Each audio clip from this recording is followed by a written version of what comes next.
ಎಲ್ಲರಿಗೂ ನಮಸ್ಕಾರ. ನಾನು ಮಡಿವಾಳ ಎಕ್ಸ್ ಕಾರ್ಪೊರೇಟರ್ ಮುನ್ರಾಜ್ ಅಂತ ಮಾತಾಡ್ತೀನಿ. ಎಕ್ಸ್ ಚೇರ್ಮನ್, ಬೆಂಗಳೂರು ಮಹಾನಗರ ಪಾಲಿಕೆಯಲ್ಲಿ ಆರೋಗ್ಯ ಸಹಾಯ ಸಮಿತಿ ಅಧ್ಯಕ್ಷನಾಗಿ ಕೆಲಸ ಮಾಡಿದ್ದೀನಿ. ಹಾಗೆ ಇವತ್ತು ಕರ್ನಾಟಕ ರಾಜ್ಯದ ನೂತನ ಮುಖ್ಯಮಂತ್ರಿಗಳಾದಂಥ ಡಿ.ಕೆ. ಶಿವಕುಮಾರ್ ಅವರು ಇವತ್ತು ಪ್ರಮಾಣ ವಚನ ಮಾಡ್ತಾ ಇದ್ದಾರೆ, ಸ್ವೀಕಾರ ಮಾಡ್ತಾ ಇದ್ದಾರೆ. ಅವರಿಗೆ ನಾನು ಕರ್ನಾಟಕ ಜನತೆ ಪರವಾಗಿ, ನಮ್ಮ ವಾರ್ಡಿನ ಜನತೆ ಪರವಾಗಿ, BTM ಕ್ಷೇತ್ರದ ಜನತೆ ಪರವಾಗಿ ಅವರಿಗೆ ಅಭಿನಂದನೆಯನ್ನು ಹೇಳಕ್ಕೆ ಇಷ್ಟಪಡ್ತೀನಿ.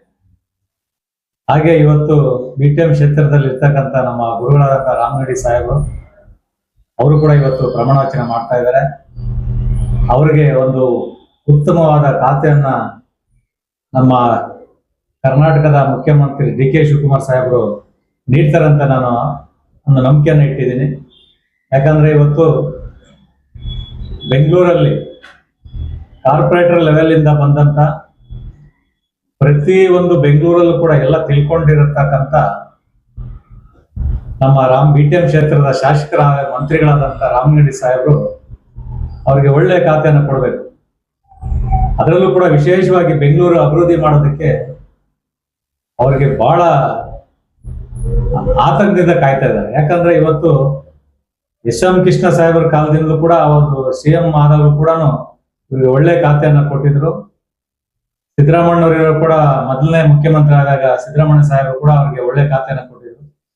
ಹಾಗೆ ನಮ್ಮ ಡಿ.ಕೆ. ಶಿವಕುಮಾರ್ ಸಾಹೇಬರು ಕೂಡ ಅವ್ರಿಗೆ ಒಳ್ಳೆ ಬೆಂಗಳೂರು ಡೆವಲಪ್ಮೆಂಟ್ ಇನ್ಚಾರ್ಜ್ ಮಿನಿಸ್ಟರ್ ಕೊಡ್ಬೇಕಂತ ನಾನು ನಮ್ಮ BTM ಕ್ಷೇತ್ರದ ಜನರ ಪರವಾಗಿ ನಾನು ಕೇಳಬಹುದು. ಮೂಲೆ ಕೂಡ ನಮ್ಮ ಬೆಂಗಳೂರಲ್ಲಿ ನಮ್ಮ ರಾಮನಗಡಿ ಸಾಹೇಬರು ಗೊತ್ತು. ಇವತ್ತು ಮುಂದಿನ ದಿನ ಎಲೆಕ್ಷನ್ ಬರ್ತಾ ಇದೆ, GB ಎಲೆಕ್ಷನ್.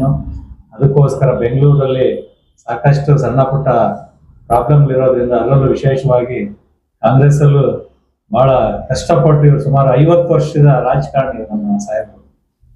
ಆ ರಾಜಕಾರಣ ಅನುಭವವನ್ನ ಇಟ್ಕೊಂಡು ಅವ್ರಿಗೆ ಬೆಂಗಳೂರು ಅಭಿವೃದ್ಧಿನ ಇನ್ಚಾರ್ಜ್ ಮಿನಿಸ್ಟರ್ ಕೊಟ್ರೆ ಇನ್ನೂ ಹೆಚ್ಚಿನ ರೀತಿಯಲ್ಲಿ GB ಎಲೆಕ್ಷನ್ ಅಲ್ಲಿ ಕೌನ್ಸಿಲರ್ ಗೆಳೆಯೋದಕ್ಕೆ ಅವಕಾಶ ಆಗತ್ತಂತ ನಾನು ಸಂದರ್ಭದಲ್ಲಿ ಹೇಳಕ್ಕೆ ಇಷ್ಟಪಡ್ತೀನಿ.